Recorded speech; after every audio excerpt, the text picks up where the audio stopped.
black luxury sedan was already a furnace when Stephen saw her hand pressed against the shattered window. Fingers splayed like a silent plea. Smoke curled into the sky, thick and black, and the heat hit him even from 20 feet away. One more glance at his phone, one more hesitation, and this moment, and his life would never have happened. The highway stretched like a sun-baked ribbon through scrubland.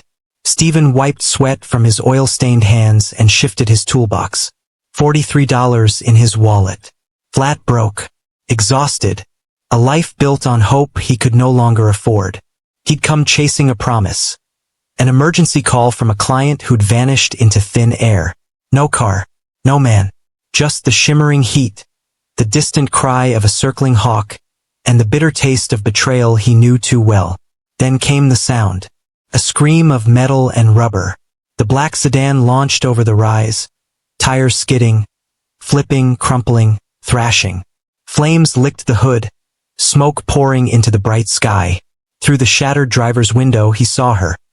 A young woman, dark hair matted with blood, slumped against the airbag.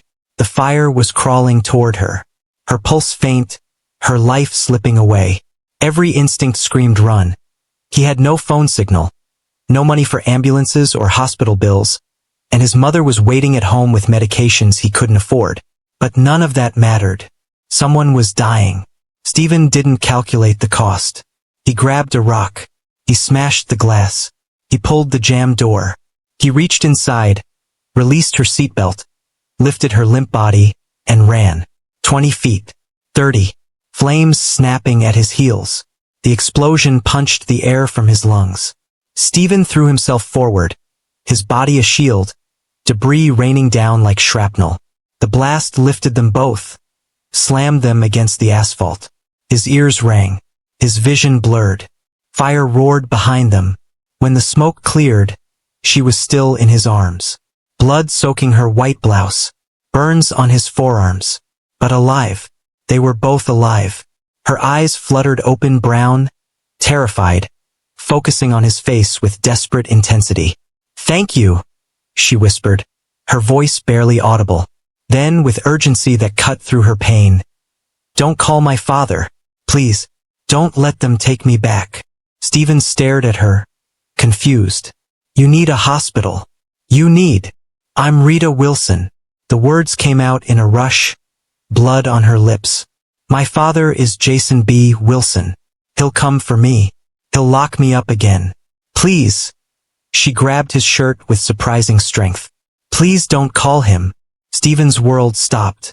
Rita Wilson. Jason B. Wilson. The richest man in America. And the woman dying in his arms was his daughter. If this story already has you hooked, hit that subscribe button and turn on notifications. You won't believe where this goes next. Trust me, you don't want to miss a single moment of what happens when a poor mechanic realizes he's just saved a billionaire's daughter who's running for her life. Stephen's hands were shaking so badly, he could barely keep his grip on Rita. Her blood was soaking into his shirt, warm and wet, and her breathing was getting shallower with each second. "Rita, you're badly injured. You need medical help." "He'll find me," she gasped. "My father. He has people everywhere. Hospitals, police, everywhere. The moment they know who I am, he'll come. And I can't." She coughed, blood flecking her lips. "I can't go back to that prison." "Prison? Your father's mansion. Same thing when you're locked in your room. When security guards follow you everywhere. When your own father tells you who you'll marry, how you'll live, what you'll sacrifice for the family business." Her eyes were fierce despite her pain. "I'd rather die free than live as his prisoner." Stephen looked around desperately. The highway was still empty. No cars, no help, no witnesses. Just him, a dying woman, and an impossible choice. "I won't survive without medical help," Rita said, reading his face. "I know that. But please." Her grip on his shirt tightened. "Give me a choice. Don't just hand me back to him. Let me decide my own fate. Even if that fate is dying on this highway." "That's insane. That's freedom." A semi-truck appeared on the horizon, growing larger. Their window of decision was closing. Stephen made a choice that would change everything.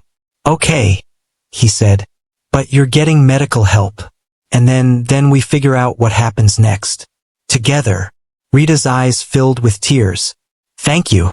The semi-truck pulled over, air brakes hissing. The driver, an older man named Earl with weathered hands and kind eyes, jumped down from the cab. Jesus Christ, what happened? Earl was already pulling out his phone. I'm calling 911. No. Stephen said it louder than he intended.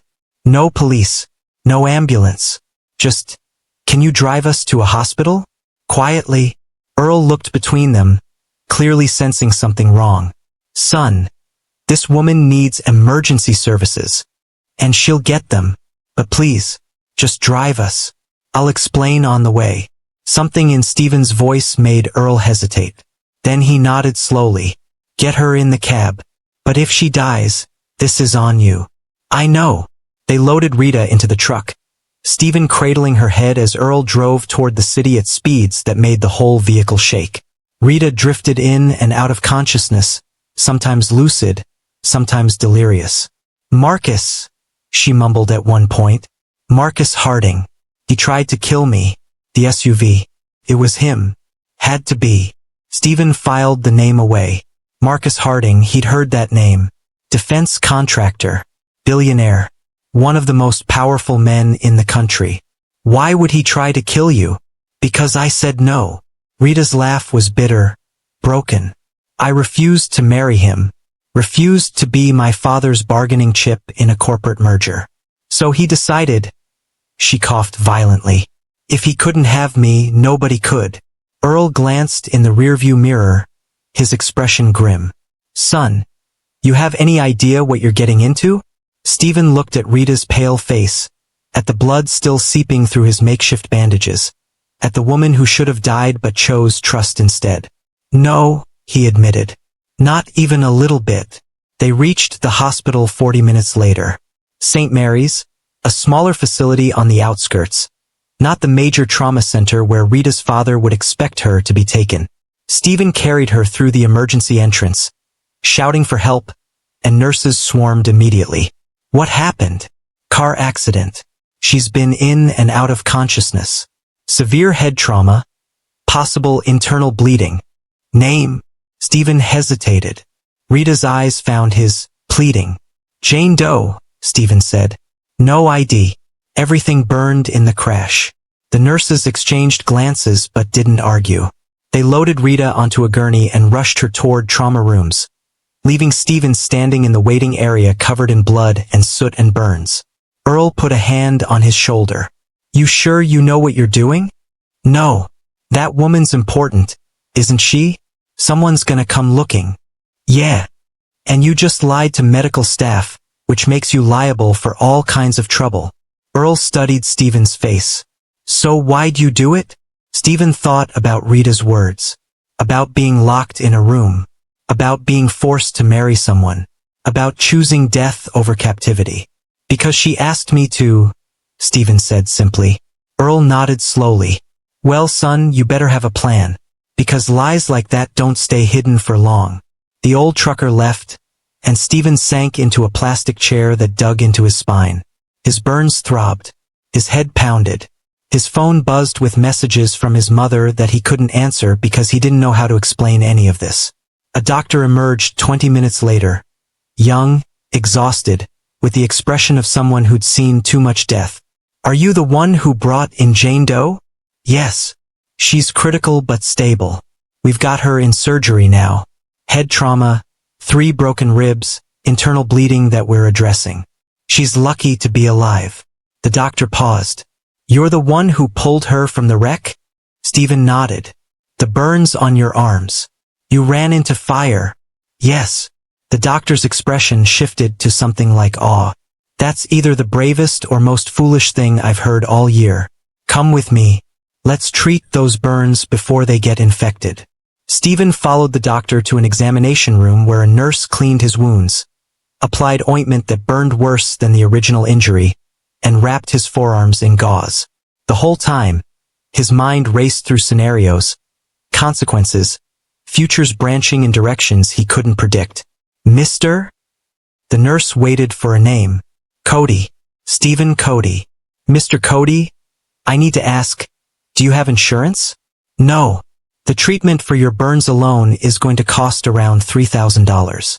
And if you're taking financial responsibility for Jane Doe, I am, then you're looking at medical bills in the tens of thousands, possibly hundreds of thousands depending on complications.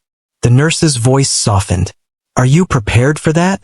Stephen looked at his bandaged arms, at the $43 in his wallet, at the financial ruin he'd just signed up for. No, he admitted, but I'll figure it out. The nurse left, and Stephen sat alone in the examination room, letting the magnitude of what he'd done settle over him like concrete. He'd saved a billionaire's daughter, lied about her identity, made himself legally and financially responsible for her care, all to honor a dying woman's request for freedom. His phone buzzed. A news alert. Breaking, billionaire Jason B. Wilson increases reward for missing daughter to $10 million. Rita Wilson has been missing for 3 weeks. Anyone with information should contact authorities immediately. $10 million.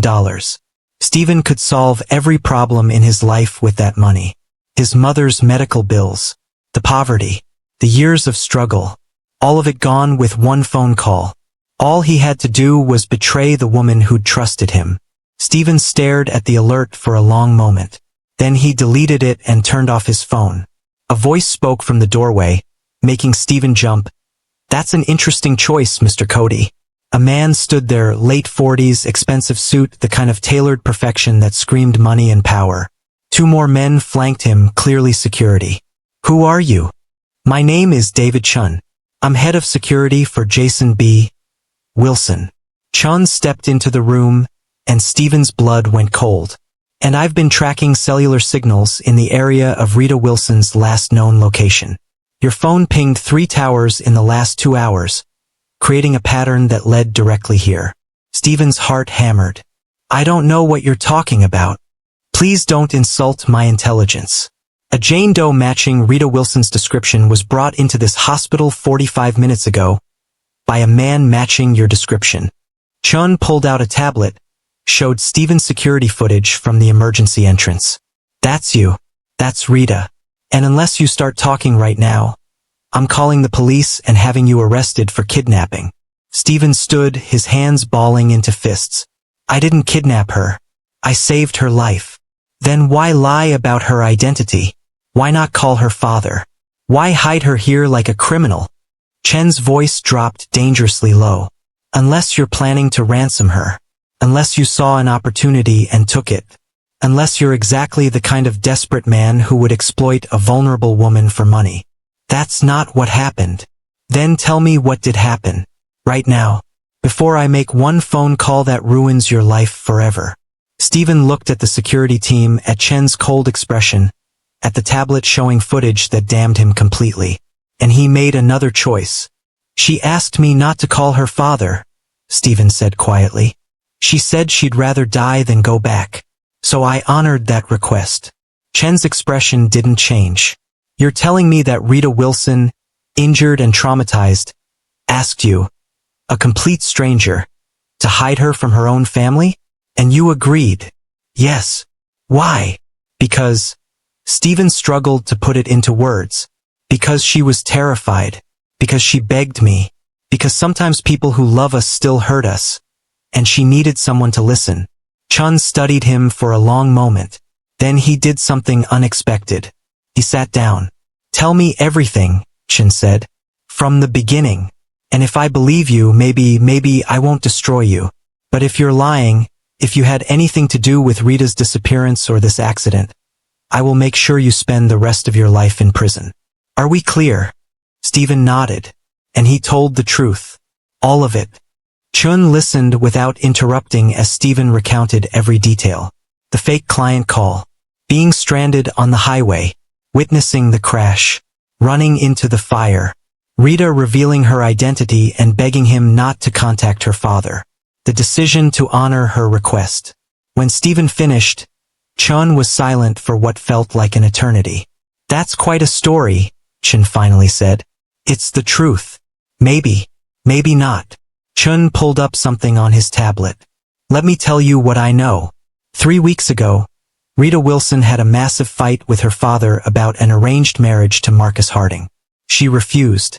Jason locked her in her room for her own protection, planning to talk sense into her after she calmed down.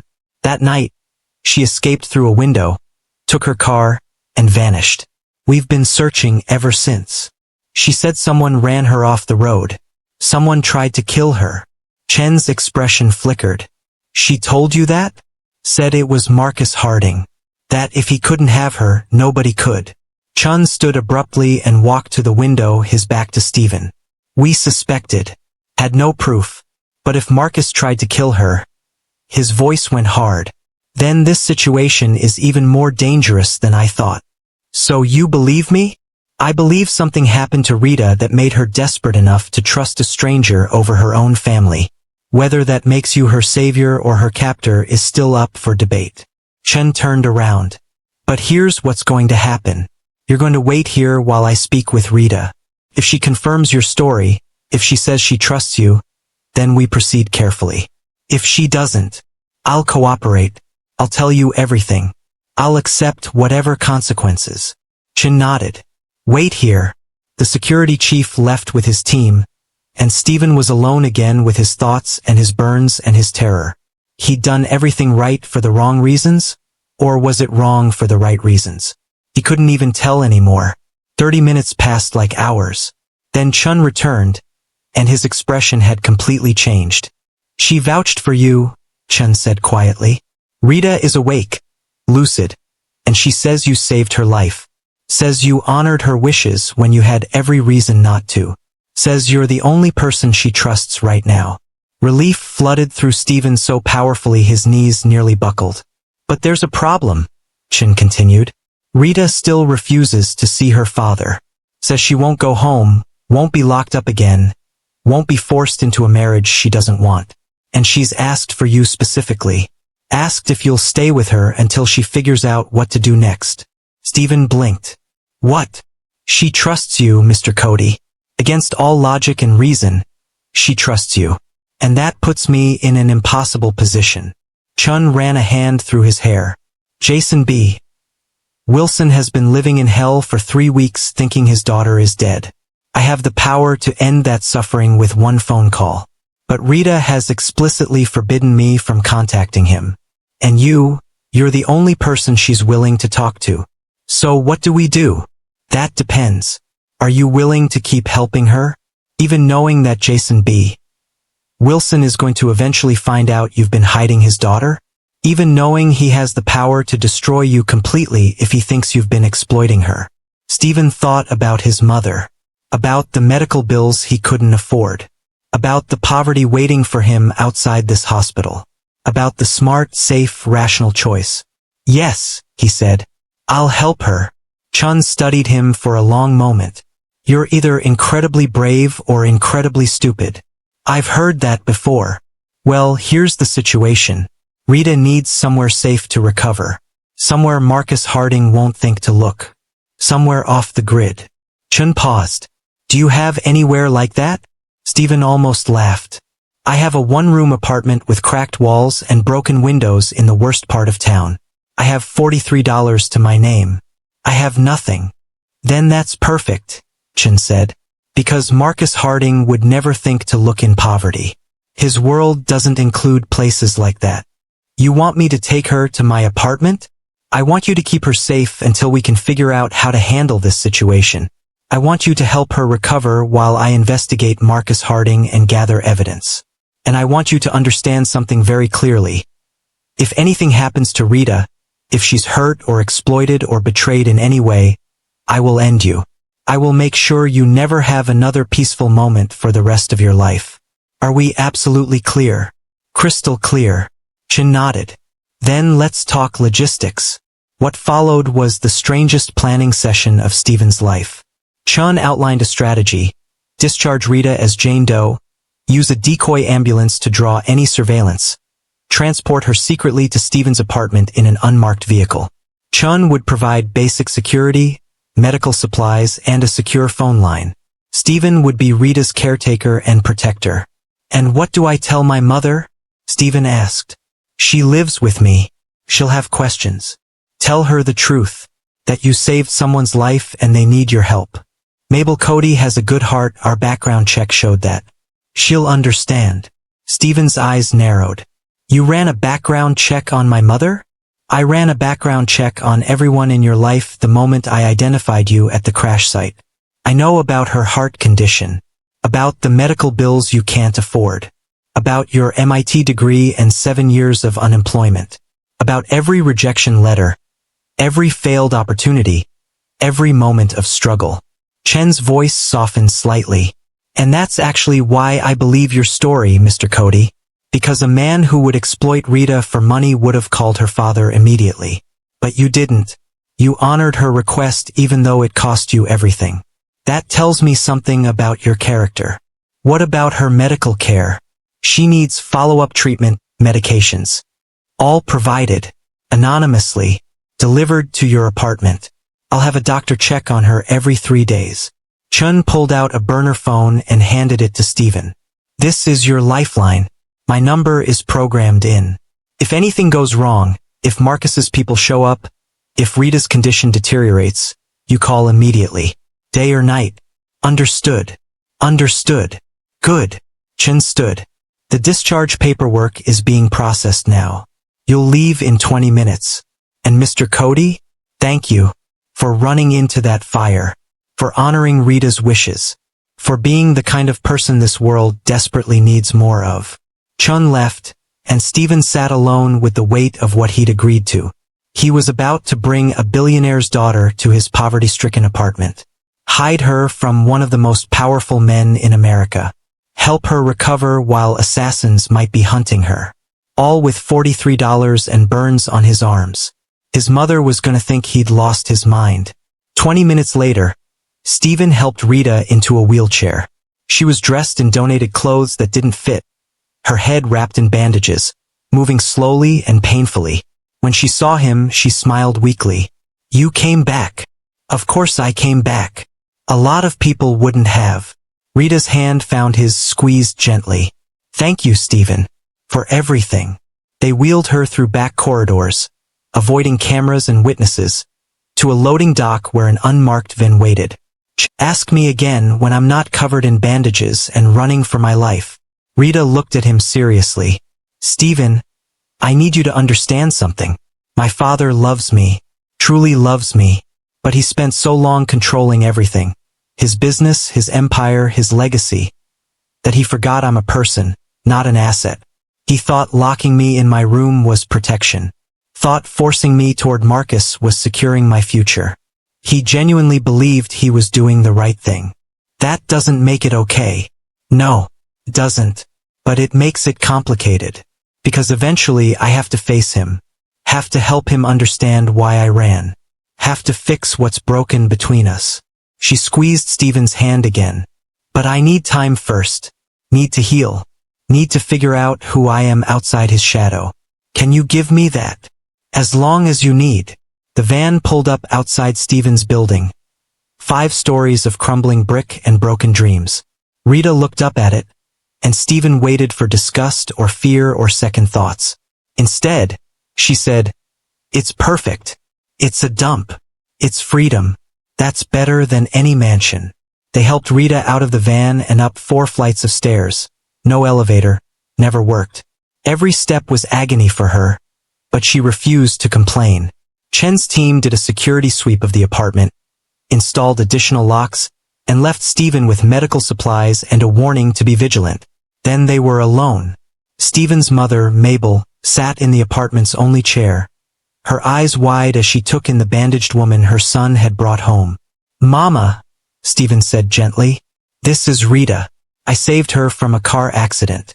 She needs somewhere safe to recover. Can she stay with us?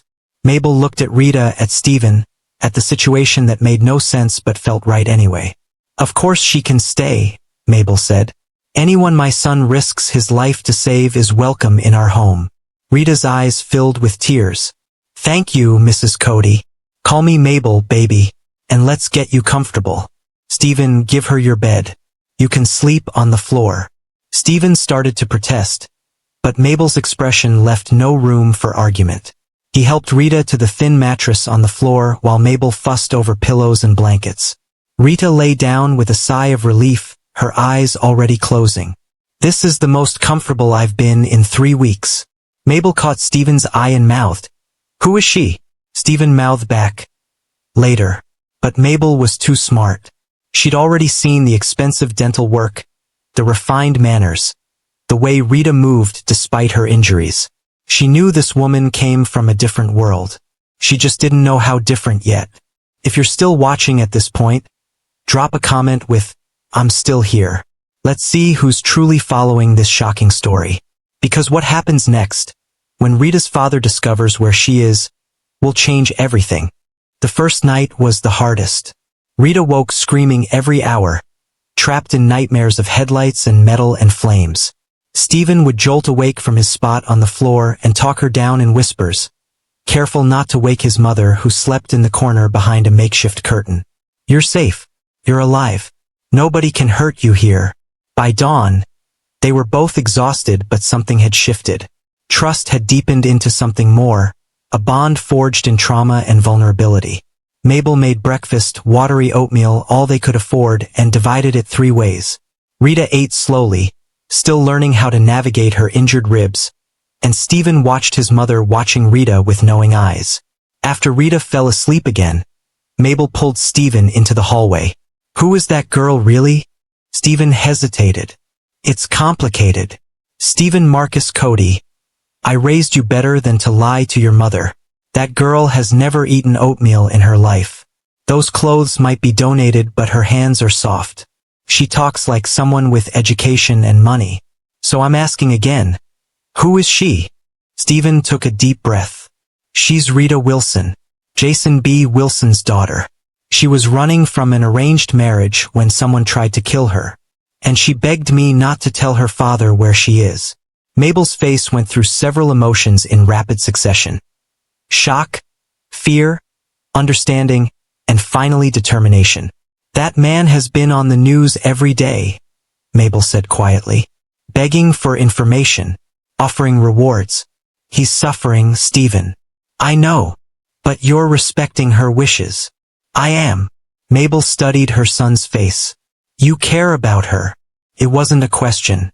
"Mama, I barely know her. You ran into fire for her. You're risking everything to protect her. You know her enough." Mabel put a hand on Stephen's cheek.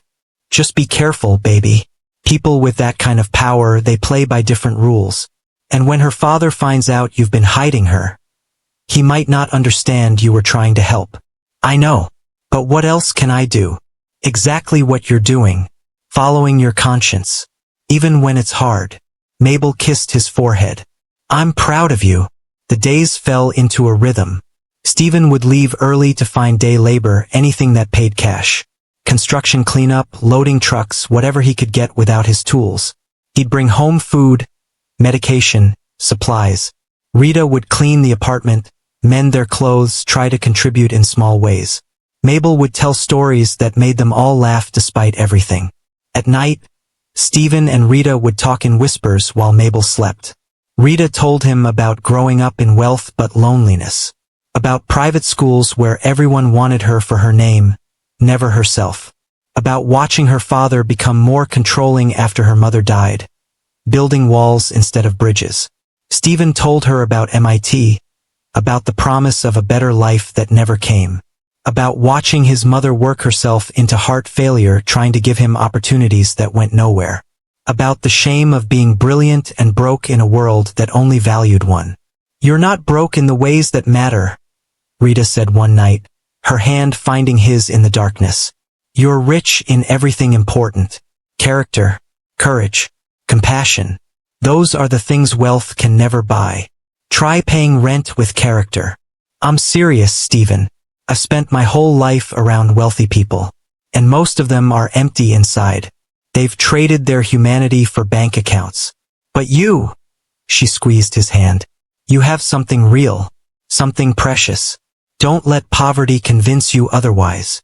Stephen wanted to believe her, But when he looked at his mother's medical bills, at the eviction notice on the door, at the reality of their situation, belief felt like a luxury he couldn't afford.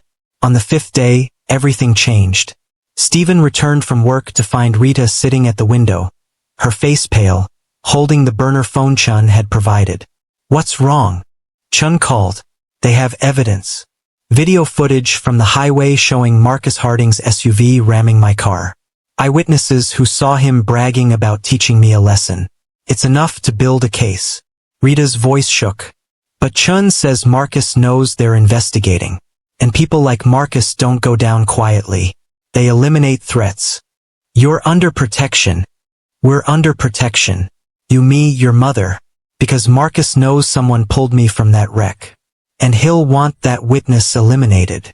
Rita turned to face him, tears streaming. "Stephen, I've put you in danger. Both of you. And I'm so sorry." "Stop." Stephen crossed the room and took her hands. "You didn't put me in danger. Marcus Harding did. This isn't your fault. But you're involved because of me. I'm involved because I chose to be. Nobody forced me. And I'd make the same choice again." He meant it. Despite everything, despite the fear and the danger and the impossibility of it all, he'd run into that fire again. Mabel spoke from the doorway. "So what do we do?" Rita looked at them both. This poor mechanic and his sick mother who'd taken her in, protected her, asked for nothing in return. "We tell my father," Rita said quietly. "We bring him into this. Because I can't keep putting you in danger to protect myself from uncomfortable conversations. It's time." Stephen felt something like relief and dread mixed together. "You sure?" "No. But it's the right thing." Rita managed a small smile. "Someone wise once told me that sometimes we have to do the right thing even when it costs us everything." "I don't remember saying that." "You didn't have to. You showed me." Rita picked up the burner phone and dialed a number Chun had programmed in. Her hand shook as it rang once, twice, 3 times. Then a voice answered, rough with emotion and exhaustion. "This is Jason Wilson." Rita closed her eyes. "Hi, Daddy. It's me. I'm alive. And I'm ready to come home." The silence on the other end of the line lasted an eternity. Stephen watched Rita's face, saw the tears streaming down her cheeks, saw her body trembling with emotion. Then Jason B. Wilson's voice came through, broken and raw. "Rita? Is this really you?" "It's really me, Daddy." A sound that might have been a sob. "Where are you? Are you hurt? Are you safe?" "I'm safe. I'm with someone who's been protecting me. But Daddy, I need you to listen. I need you to really hear me this time. Anything. Baby, I'll do anything. Just come home. Please come home. I'll come home. But things have to change. The way you treat me. The way you try to control my life. I'm not a child anymore. And I'm not a business asset. I'm a person who deserves to make her own choices." Another pause. "You're right. God help me, you're right. I've been so afraid of losing you that I drove you away. I locked you up to keep you safe and almost got you killed instead." Jason's voice broke completely. "I'm sorry, Rita. I'm so sorry. For everything." Rita was crying too hard to speak. Stephen gently took the phone. "Mr. Wilson, my name is Stephen Cody. I'm the one who pulled Rita from the car accident. I've been helping her recover." "Stephen Cody." Jason's tone shifted, became more controlled. "Chun told me about you. Told me you saved my daughter's life and then helped her hide from me. She asked me to. I honored that request. Why? You could have collected a $10 million reward. Could have ended your financial problems forever. Why didn't you?" Stephen looked at Rita, at her tear-stained face and bandaged wounds and fierce determination. "Because she deserved the right to choose her own path," Stephen said simply. "Even if that path led away from you." "Chun was right about you," Jason said quietly. "You really are either incredibly brave or incredibly stupid. I've heard that a lot lately. Mr. Cody, I'm going to send security to collect Rita. I'm going to bring her home where she belongs. And I'm going to thank you properly for what you've done. Where are you?" Stephen gave the address, and he could almost hear Jason's shock at the location. This neighborhood wasn't on maps that billionaires used. We'll be there in 30 minutes. And Mr. Cody? Thank you. For running into that fire. For protecting my daughter. For being the kind of man this world needs more of. The call ended. Rita handed the phone back to Stephen with shaking hands. He's coming. My father is coming. She looked around the tiny apartment, at the cracked walls and broken window and the poverty that had sheltered her. I'm going back to that world. Back to mansions and security and people who want things from me. You don't have to go if you're not ready. I am ready. Or I'm as ready as I'll ever be. Rita stood slowly, wincing from her healing ribs. But Stephen, I need you to understand something. When my father gets here, he's going to want to reward you. He's going to offer you money, opportunities, things that will change your life. And you need to be prepared for that. I don't want his money. I know. But your mother needs medical care. You need a future. And pride can't keep you warm at night. Rita took his hands. Promise me you'll at least listen to what he offers. Promise me you won't let your principles turn into poverty when you have a chance for something better. Stephen wanted to argue, but Mabel spoke up from her corner. The girl's right, baby. You saved her life. If her father wants to help us, we'd be fools to refuse out of pride. But Mama, no buts. We've been drowning for 7 years. If someone's throwing us a rope, we take it. The 30 minutes felt like seconds. Stephen helped Rita clean up as best she could, though the bandages and borrowed clothes still told the story of trauma. Mabel straightened their meager possessions, trying to make the apartment presentable for a billionaire. Then they heard it, vehicles pulling up outside. Lots of them. Stephen looked through the window and his stomach dropped. The entire street was flooded with black SUVs. Security personnel everywhere. Neighbors pouring out of buildings to watch. And in the center of it all, a man emerging from a limousine who could only be Jason B. Wilson. Rita's hand found Stephen's and squeezed tight. Here we go. They heard footsteps thundering up the stairs. Too many footsteps. Too fast. Then a knock on the door that was more like pounding. Stephen opened it to find David Chen flanked by security, and behind them, Jason B. Wilson. The billionaire looked like he'd aged a decade in 3 weeks. His expensive suit couldn't hide the exhaustion, the red-rimmed eyes, the weight of suffering he'd carried. But when his eyes found Rita, everything else disappeared. Baby. Daddy. Rita moved toward him and Jason met her halfway, pulling her into an embrace that made both of them sob openly. Stephen watched this reunion between father and daughter and felt something twist in his chest. Jealousy maybe, or longing, or recognition of what it meant to have a parent who loved you that much. Jason held Rita like she might disappear again. His hands in her hair, his voice breaking with words Stephen couldn't make out. Rita clung to him just as tightly, and for that moment the wealth and power and complicated history didn't matter. They were just a father and daughter who'd found each other again. Finally, Jason pulled back enough to look at her face. His expression darkened when he saw the bandages, the healing wounds, the evidence of trauma. Who did this to you? Marcus Harding. He ran me off the road. Tried to kill me because I refused to marry him. Jason's face went cold with rage. I'll destroy him. I'll use every resource I have to make sure he pays for this. Chun already has evidence. Video footage, witnesses, everything you need for prosecution. It won't be enough. Men like Marcus don't go to prison. They have lawyers and judges and senators protecting them. Jason's voice dropped to something dangerous. But they can be destroyed in other ways. Financially, socially, professionally. I'll make sure Marcus Harding never has power over anyone again. Daddy. No arguments, Rita. He tried to kill you. That's not something I can forgive or forget.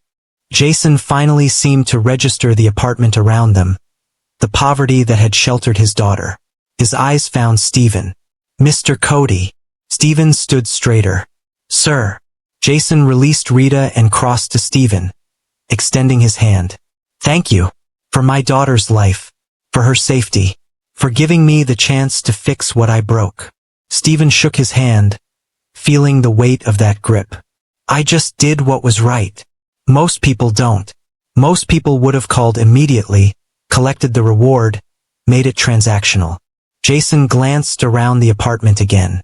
Chun told me about your situation. Your education, your unemployment, your mother's illness. This isn't the life an MIT graduate should be living. Life doesn't always care about should. No, but I can care. And I'm going to make this right. Jason pulled out his phone, tapped something, and showed it to Stephen. That's a transfer confirmation. $1 million to your account. For saving my daughter's life. Stephen's vision blurred. I can't accept. Not negotiable. It's already done. Consider it payment for services rendered. Jason's expression softened. But I'm also offering you something else. Position at Wilson Technologies. Head of Innovation. Department of Engineers who need someone to remind them why they became engineers in the first place. Someone who understands that brilliance isn't measured by pedigree or connections. Mr. Wilson, I appreciate. The salary is $300,000 a year. Full benefits. Your mother's medical care completely covered. A signing bonus that will eliminate all your debts. Jason stepped closer. I'm not offering charity, Mr. Cody. I'm offering you what you should have had 7 years ago. A chance to use your mind, your skills, your education. What you do with that chance is up to you. Stephen looked at his mother. Mabel's face was wet with tears. Her hand pressed over her heart. Take it, baby, she whispered. Please take it. Stephen looked at Rita, who smiled and nodded. He looked at the apartment that had been his prison and his home. And he made a choice. I'll take the position, Stephen said. But the $1 million, that's too much. I didn't save Rita for money. I know you didn't. That's why you deserve it. Jason's smile was genuine. Mr. Cody, the world is full of people who do things for rewards. You did something good with no expectation of return. That's so rare it's almost extinct. I'm not rewarding you for saving Rita. I'm investing in the kind of person you are. And I expect returns on that investment. Returns measured in innovation, integrity, and positive impact on my company. Put that way, Stephen could accept it. Then thank you, sir. You're changing our lives. You changed mine first. Jason turned back to Rita. We need to get you to a proper hospital. Full scans, proper treatment, the best care money can buy. Daddy, I've already been treated by a small facility that lacked the equipment to catch everything. You're getting a full workup. Non-negotiable. Jason's tone left no room for argument. Then he softened. But after that, we'll talk. Really talk. About what you want. About your future. About how I can be the father you need instead of the father I thought you needed. Rita hugged him again. That's all I ever wanted. Chun appeared in the doorway. Sir, we need to move. Marcus Harding's people are circling. They know we're investigating and they're getting desperate. Jason nodded. Move Mrs. Cody to the estate. Full medical team standing by. Mr. Cody, you're coming with us. I'm not leaving you exposed when Marcus might retaliate. But our things will be packed and transported. You're not coming back to this apartment. Not tonight. Maybe not ever. Jason's expression was firm. You saved my daughter. That makes you family now. And I protect my family. What followed was chaos. Security swept through the apartment, packing belongings with military efficiency. Mabel was carefully helped down the stairs to a waiting medical transport. Doctors already checking her vitals. Neighbors watched in stunned silence as their struggling neighbor suddenly ascended to another world. Stephen found himself in the limousine beside Rita, Jason across from them.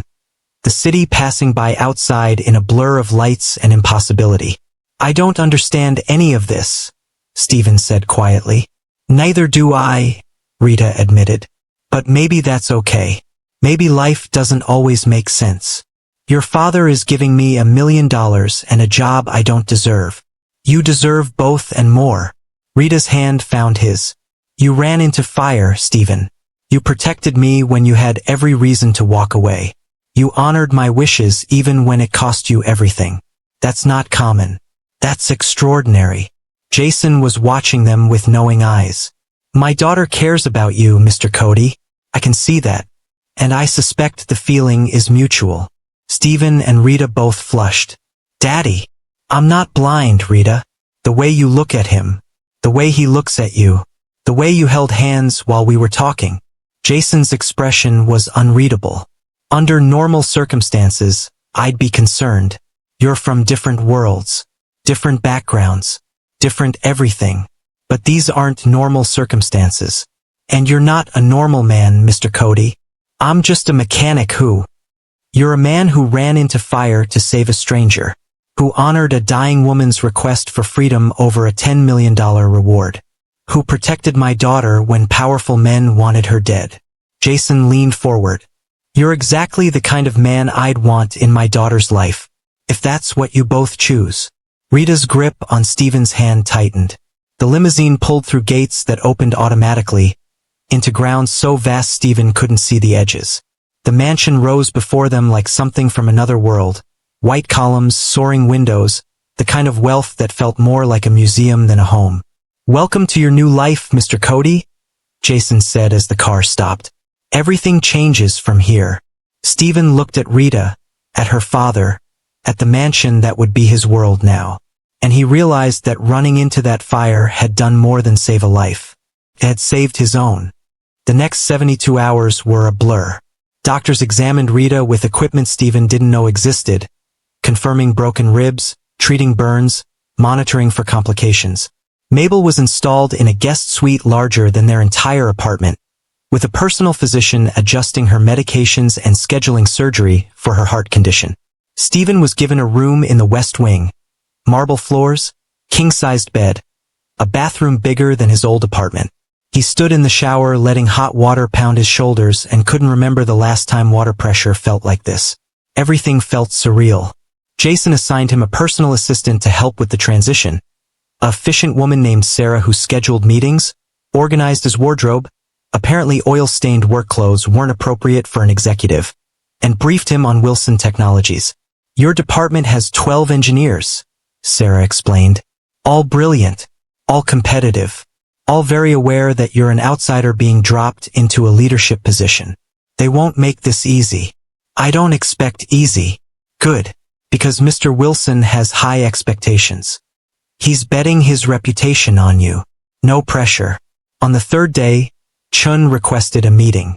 They sat in Jason's study, just Stephen, Chun, and the security chief's laptop showing video footage. This is from the highway where Rita crashed, Chun said, playing the video. Traffic camera we recovered from the county. Watch. Stephen watched Rita's car race down the highway, clearly fleeing. Watched a black SUV appear behind her, gaining fast. Watched the SUV ram her once, twice, 3 times until her car went spinning off the road. Then Chun zoomed in on a frame, the driver visible through the SUV's windshield. Marcus Harding. No question. That's enough for attempted murder charges, Chun said. Combined with testimony from Rita and witnesses who heard Marcus bragging about teaching her a lesson, we have a solid case. So arrest him. It's not that simple. Marcus has connections. Senators, judges, law enforcement. He's already claiming the video is fabricated, that Rita's accusations are revenge for a failed relationship, that he's the victim here. Stephen's hands balled into fists. He tried to kill her, and we're going to make sure he pays for it. But it takes time to dismantle someone with that much power. Chun closed the laptop. In the meantime, you need protection. Marcus knows you pulled Rita from that wreck. He knows you're a witness, and people like Marcus eliminate witnesses. So what do? You stay close to security. You don't go anywhere alone. You take this seriously. Chen's expression was grave. I've seen what men like Marcus do when they're cornered. It's not pretty. That night, Stephen couldn't sleep. He wandered the mansion's halls, still getting lost in the maze of rooms and corridors. He found himself on a terrace overlooking gardens lit by soft landscape lighting. Rita was already there. Couldn't sleep either? She asked. Too quiet. Too comfortable. My body doesn't know what to do with luxury. Rita laughed. I know that feeling. When I first came back, I couldn't relax. Kept expecting something to go wrong.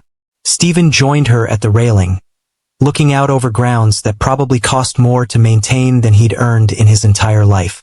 "Your father wants to destroy Marcus Harding," Stephen said. "I know, and part of me wants that too. But another part," Rita paused. "Another part wonders if destruction is justice or just revenge. He tried to kill you. I know, and he should face consequences. Prison, financial ruin, whatever the law allows. But my father wants to go beyond that. Wants to use his power to crush Marcus completely. And I'm afraid if he does, he becomes the same kind of man he's fighting against. So what do? I convince him that justice is enough, that we don't need revenge, that we can be better than Marcus without becoming him." Rita turned to Stephen. "That's where you come in." "Me? You remind my father what goodness looks like. You're proof that character matters more than power. He listens to you because you saved me, yes, but also because you represent something he thought was extinct, genuine decency. I'm not that special." "Yes, you are." Rita took his hands. "Stephen, you ran into fire for a stranger. You protected me when powerful men wanted me dead. You refused $1 million reward because you didn't save me for money. That's extraordinary. And my father sees that." They stood in silence for a moment, hands joined, looking at gardens that cost more than most people earned in a lifetime. "What happens now?" Stephen asked. "Now you start your new job. You lead engineers who will resist you. You prove you deserve the position Jason gave you. You help me heal. You protect your mother. You live the life you always deserved." Rita smiled. "And maybe, if you want, you figure out what this is between us. This, the reason my heart races when I see you. The reason I trust you more than people I've known my whole life. The reason I held your hand in that limousine and didn't want to let go." Stephen's breath caught. "Rita, you're a billionaire's daughter. I'm a mechanic from the slums who got lucky. We're from different worlds. So what? Those worlds collided when you ran into that fire. And I don't want to go back to a world where you don't exist." Rita stepped closer. "I'm not asking for promises or labels. I'm just asking if you feel it too." Stephen did feel it. Had felt it since she opened her eyes in his arms and trusted him with her life. "I feel it too," he admitted. Rita kissed him then, gentle, careful of her healing injuries, but full of promise and possibility and hope. When they pulled apart, she was smiling. "Good, because this is about to get complicated, and I need someone I trust beside me." "How complicated?" "My father's planning a press conference to announce my return, to publicly accuse Marcus, to tell the whole story. And he wants you there. Wants the world to know that a poor mechanic saved a billionaire's daughter and asked for nothing in return." Stephen's stomach dropped. "I don't want to be famous. I know. But we need you. Your testimony matters. Your character matters. You're proof that heroism exists outside wealth and power." Rita squeezed his hands. "Will you do it? Will you stand with us?" Stephen thought about his mother, finally getting the medical care she needed. About the engineers who'd resent his leadership. About Marcus Harding who wanted him dead. About a future that looked nothing like the one he'd imagined. "Yes," he said. "I'll stand with you." The press conference was scheduled for the following afternoon. Jason's team spent the morning prepping Stephen what to say, what not to say, how to handle hostile questions. Stephen felt like he was preparing for war. "Just tell the truth," Jason advised. "The truth is compelling enough." The press room was packed. Cameras, reporters, enough media attention to make Stephen's head spin. Jason took the podium first, looking every inch the powerful businessman who'd reclaimed his daughter. "3 weeks ago, my daughter Rita went missing. I spent those weeks in hell, not knowing if she was alive or dead. Today, I'm grateful to announce that Rita is safe. She survived a brutal assassination attempt and is recovering. And she only survived because of one man's extraordinary courage." Jason gestured, and Stephen stepped forward to applause that felt surreal. "This is Stephen Cody, an MIT-educated engineer who was working as a mechanic when he witnessed my daughter's car crash and burst into flames. Stephen ran into that burning vehicle without hesitation, pulled Rita to safety moments before it exploded, and then protected her while she recovered. He asked for nothing in return. He didn't seek the reward I offered. He simply did what was right. Rita joined them on stage, still showing visible injuries, and took the microphone. Stephen Cody saved my life. And then he honored my wishes even when it cost him everything. He's a hero in the truest sense. Someone who sacrifices for others without expecting reward. I owe him everything. Questions erupted from the press. Stephen answered what he could, deflecting others to Jason's legal team. The whole thing felt like an out-of-body experience. Then a reporter asked, Mr. Harding's legal team is claiming this is a fabricated story, that Rita Wilson orchestrated her own disappearance and you were complicit. How do you respond? Stephen looked at the camera, at the millions watching, at Marcus Harding, who was undoubtedly tuned in somewhere. I respond with the truth. I witnessed Rita being run off the road by Marcus Harding. I have burns on my arms from pulling her from the fire he caused. And I've given my testimony to federal investigators who have video evidence confirming everything. Marcus Harding tried to murder Rita Wilson because she refused to be controlled. And he will face justice for that. The room exploded with follow-up questions, but Jason ended the conference. As they left the stage, Chun appeared with urgent news. Marcus just fled the country. Private jet to a non-extradition nation. He's running. Jason's expression went cold. Find him. I don't care what it costs. He doesn't get to run from this. But Stephen had a different thought. Let him run. Let him spend the rest of his life looking over his shoulder. Unable to return home, his empire destroyed. That's justice enough. Jason looked at Stephen for a long moment. Then he smiled. You're right. Some fates are worse than prison. 3 months later, Stephen stood in his new office at Wilson Technologies, looking at engineering designs his team had submitted. They'd resisted him at first, this outsider with no corporate experience. But slowly, through patience and competence and genuine respect for their work, he'd won them over. His mother was recovering from successful surgery, living in the guest house on the estate, healthier than she'd been in years. Marcus Harding was in exile, his assets seized, his reputation destroyed, his name a cautionary tale. And Rita was figuring out who she wanted to be outside her father's shadow. She'd enrolled in graduate school, studying social work, determined to help people who came from poverty like Stephen had. They weren't dating exactly, but they spent evenings together, talking about everything and nothing, building something that felt more real than romance. A foundation of trust and understanding that might become whatever they wanted it to become.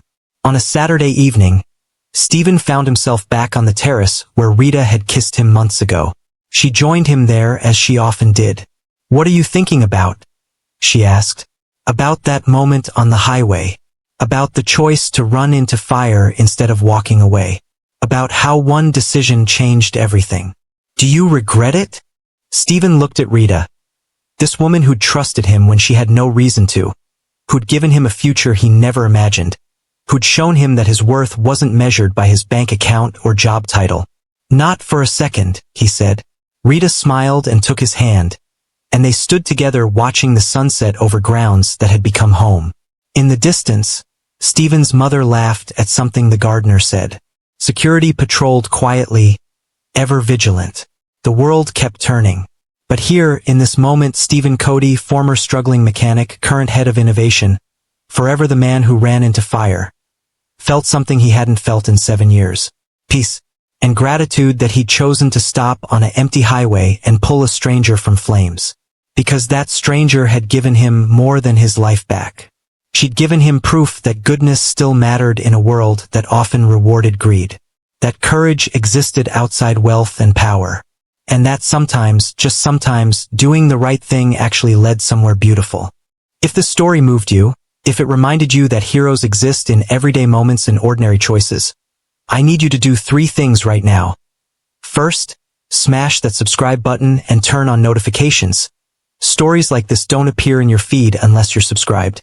Second, share this video with someone who needs to remember that their circumstances don't define their worth. That one brave choice can change everything. And third, drop a comment telling me, what would you have done in Stephen's position? Would you have run into that fire? Would you have honored Rita's request to hide her from her father? Let's talk about it because these conversations matter. They remind us that heroism isn't about superpowers or perfect timing. It's about choosing compassion over safety, sacrifice over self-interest, courage over convenience. Stephen Cody was just a broke mechanic with burns on his arms and $43 in his wallet. But he made a choice that saved a life and proved that true wealth isn't measured by what you have. It's measured by what you're willing to give when you have nothing. Thanks for being here. Thanks for caring about stories that matter. And I'll see you in the next one, where we'll explore more stories of ordinary people making extraordinary choices. Until then, remember, you might be one brave decision away from changing everything. Don't miss your moment.